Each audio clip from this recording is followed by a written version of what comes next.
नमस्कार साथियों, स्वागत है आप सभी का हमारे YouTube चैनल पर। तो आज की वीडियो में बाल विकास एवं शिक्षा शास्त्र से रिलेटेड महत्वपूर्ण प्रश्नों के बारे में पढ़ेंगे। ऐसे प्रश्न हैं जो बार बार एग्जाम में पूछे जाते हैं और हो सकता है कि इस बार भी प्रश्न आपसे पूछे जाए। तो चलिए वीडियो शुरू करते हैं और देखते हैं पहला प्रश्न।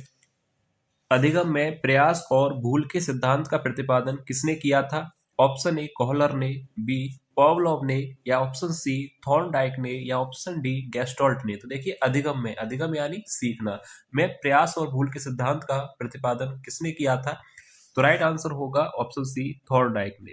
थॉर्नडाइक राइट आंसर होगा। प्रयास और भूल के सिद्धांत को ट्रायल एंड एरर मेथड भी कहा जाता है, याद रखिएगा। अगला प्रश्न है, बालकों की सीखने की प्रक्रिया में कौन सा पर्यावरणीय कारक योगदान देता है? ऑप्शन ए पर्यावरण का प्रभाव, बी वंशानुक्रम, सी कक्षा का परिवेश, या ऑप्शन डी उपरोक्त सभी। तो देखिए बच्चों की सीखने की प्रक्रिया में कौन सा कारक योगदान देता है? तो देखिए पर्यावरण का प्रभाव यानी वातावरण का प्रभाव होता है। ऑप्शन बी वंशानुक्रम का भी प्रभाव होता है और कक्षा का परिवेश भी होता है। तो यानी बच्चों की सीखने की प्रक्रिया में ये तीनों ही कारक योगदान देते हैं। तो राइट आंसर होगा ऑप्शन डी उपरोक्त सभी। अगला प्रश्न है, एक बालक कक्षा में दी गई अनुक्रियाओं को तेजी से सीख जाता है, इसका कारण हो सकता है ऑप्शन ए बालक की सुनने की क्षमता, या ऑप्शन बी बालक की तेज नजर, या ऑप्शन सी बालक की क्षीण बुद्धि लब्धि, या ऑप्शन डी बालक की तेज बुद्धि। तो देखिए एक बच्चा कक्षा में दी गई अनुक्रियाओं को तेजी से सीख लेता है, तो इसका कारण क्या होगा? तो जाहिर सी बात है कि बच्चे की तेज बुद्धि। तो यानी ऑप्शन डी राइट आंसर होगा, बालक की तेज बुद्धि।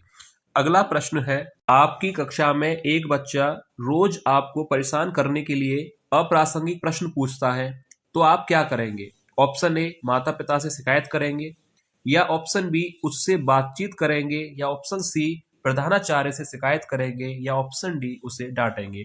तो देखिए आप अपने ऊपर इस प्रश्न को लीजिए कि आप क्लास में पढ़ा रहे हैं और एक बच्चा है जो आपको परेशान करने के लिए प्रश्न पूछ रहा है, तो आप क्या करेंगे?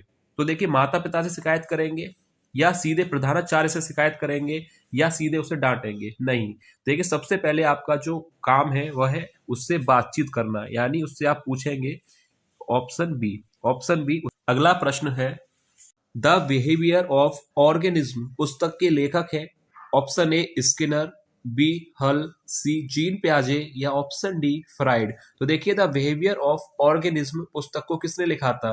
तो ये प्रश्न पूछा जाता है, तो ऑप्शन ए राइट आंसर होगा। किसकी पुस्तक है? स्किनर की। ऑप्शन ए राइट आंसर होगा। अगला प्रश्न है, मानसिक विकास को प्रभावित करने वाले कारक हैं ऑप्शन ए वंशानुक्रम, बी परिवार का वातावरण, सी परिवार की सामाजिक स्थिति, या ऑप्शन डी ये सभी। तो देखिए मानसिक विकास को प्रभावित करने वाले कारक कौन कौन से हो सकते हैं? तो देखिए वंशानुक्रम का प्रभाव पड़ता है, बिल्कुल सही बात है। परिवार का वातावरण भी प्रभावित करता है, ये भी आप सहमत हैं। ऑप्शन सी परिवार की सामाजिक स्थिति, यानी हम कह सकते हैं कि इन तीनों ही कारकों का प्रभाव मानसिक विकास पर पड़ता है। तो ऑप्शन डी राइट आंसर होगा, ये सभी। अगला प्रश्न है, बाल मनोविज्ञान के आधार पर सर्वोत्तम कथन है, क्या सारे बच्चे एक जैसे होते हैं, बी कुछ बच्चे एक जैसे होते हैं, या सी प्रत्येक बच्चा विशिष्ट होता है, या ऑप्शन डी कुछ बच्चे विशिष्ट होते हैं। तो देखिए ऐसे ही प्रश्न पूछे जाएंगे।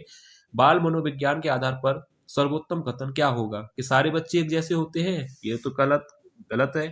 ऑप्शन बी के कुछ बच्चे एक जैसे होते हैं, ये भी गलत है। और कुछ बच्चे विशिष्ट होते हैं, ये भी गलत है। तो यानी ऑप्शन सी ही सही होगा कि प्रत्येक बच्चा विशिष्ट होता है। ऑप्शन सी राइट आंसर होगा। अगला प्रश्न है, प्रत्येक छात्र स्वयं में विभिन्न है, इस तथ्य का प्रमुख कारण क्या है? ऑप्शन ए भौतिक वातावरण, बी सामाजिक वातावरण, सी वंशानुक्रम, या डी ये सभी। तो देखिए प्रत्येक छात्र स्वयं में विभिन्न होता है, तो इस तथ्य का जो कारण होगा भौतिक वातावरण, सामाजिक वातावरण भी होगा और वंशानुक्रम।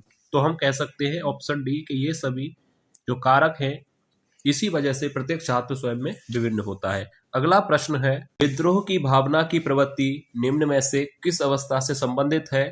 ऑप्शन ए बाल्यावस्था, बी शैशवावस्था, सी पूर्व किशोरावस्था, या ऑप्शन डी मध्य किशोरावस्था। तो देखिए विद्रोह की भावना की प्रवृत्ति, और ये प्रश्न पूछा जाता है विद्रोह की भावना की प्रवृत्ति किस अवस्था में पाई जाती है? तो राइट आंसर होगा किशोरावस्था। पर यहाँ पर आपसे पूछा गया है कि पूर्व किशोरावस्था या मध्य किशोरावस्था, तो राइट आंसर होगा ऑप्शन डी मध्य किशोरावस्था।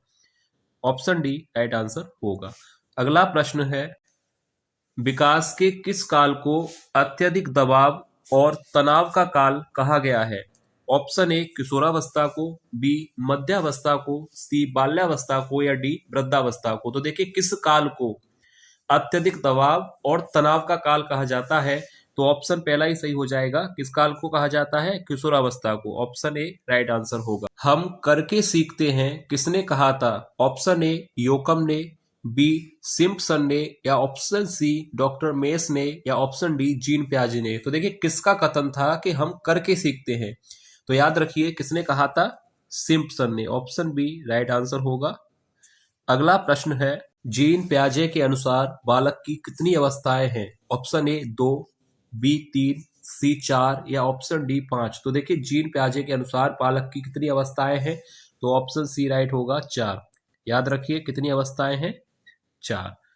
अगला प्रश्न है, अनुभव द्वारा व्यवहार परिवर्तन ही अधिगम है, यह कथन किसका है? Option A crow and crow का, या ऑप्शन बी जीन प्याजे, सी गेट्स का, या ऑप्शन डी फ्राइड का। तो देखिए अनुभव द्वारा व्यवहार परिवर्तन ही अधिगम है, यह किसका मानना था? तो राइट आंसर याद रखिएगा किसका मानना था, तो ऑप्शन सी राइट होगा, गेट्स का। अनुभव द्वारा व्यवहार परिवर्तन ही अधिगम है, ऐसा मानना था गेट्स का। अगला प्रश्न है, अन्वेषण विधि का प्रतिपादन किसने किया था? Option A James Watt, B Kohlberg ने, या ऑप्शन सी आर्मस्ट्रॉन्ग ने, या ऑप्शन डी गेट्स ने। तो देखिए अन्वेषण विधि का प्रतिपादन किसने किया था, तो राइट आंसर हो जाएगा, ऑप्शन यहां पर सही होगा सी आर्मस्ट्रॉन्ग ने। याद रखिए ऑप्शन सी राइट आंसर होगा कि अन्वेषण विधि का प्रतिपादन किसने किया था? आर्मस्ट्रॉन्ग ने।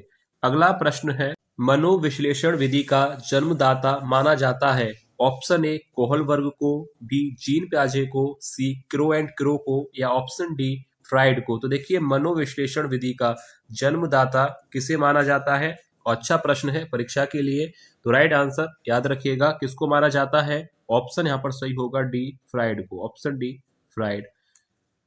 अगला प्रश्न है, बालक का विकास किस अवस्था से प्रारंभ होता है? ऑप्शन ए बाल्यावस्था से, बी शैशवावस्था से, या ऑप्शन सी गर्भावस्था से, या ऑप्शन डी किशोरावस्था से। तो देखिए बालक का विकास किस अवस्था से प्रारंभ हो जाता है, तो राइट आंसर सरल प्रश्न है ऑप्शन सी गर्भावस्था से ही बालक का विकास प्रारंभ हो जाता है, तो ऑप्शन सी राइट आंसर। तो यह था वीडियो का लास्ट प्रश्न, और जो भी विद्यार्थी पहली बार क्लास ले रहे हैं चैनल को सब्सक्राइब जरूर कर लें, क्योंकि अब ऐसे ही प्रश्न चैनल पर डेली कराए जाएंगे जो कि आपकी परीक्षा के लिए काफी महत्वपूर्ण साबित होंगे।